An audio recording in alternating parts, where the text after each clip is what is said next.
Mga buddy, nandito tayo ngayon sa Kawit Cavite kung saan dumaan na rin tayo rito sa yung shrine ni na Emilio Aguinaldo, kung saan dito siya na na proclaim na first independence president.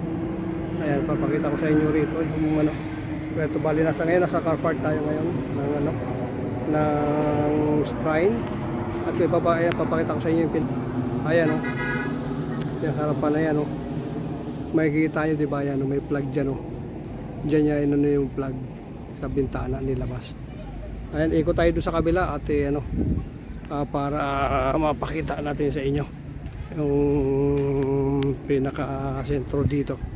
Ito na yung pinakaharapan kasi si Mia Aguinaldo, ginamit niya kabayo rin ng presidente siya, hindi pa naman ganun kauso ang sasakyan. Ayan paikot talaga, puro plug Philippine flag Dito po sa Cavite, Kawit Cavite. Sa mga kababayan ko, mga kapatid kong lahing Pilipinas. Emilio Aguinaldo, 1897. Ayan. Yung Kawit Cavite Kawit Cavite, guys. Proclamation independence of the Filipino people. Kaya siya yung pinaka first president, independence president. Ito yung kanyang ang ganda diba?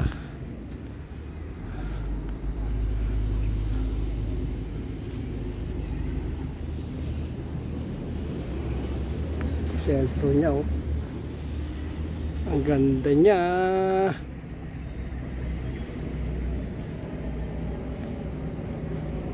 Yung makikita niyo bintana na itim na yan, dyan siya lumabas at dyan yung tinaas yung Philippine flag.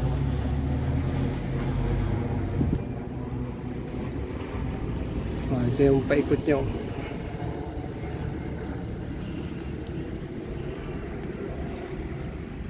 Ayan mga buddy, ayan, may napunta na naman tayo sa araw na to at may napakita na naman tayo kung saan nandito tayo ngayon sa Cavite. Kaya inikot-ikot na rin natin dito kung anong pili pa siya sa Cavite. Pagkatapos natin doon pumunta sa kanina sa Kabyang Channel, nandito naman tayo sa Aguinaldo Shrine.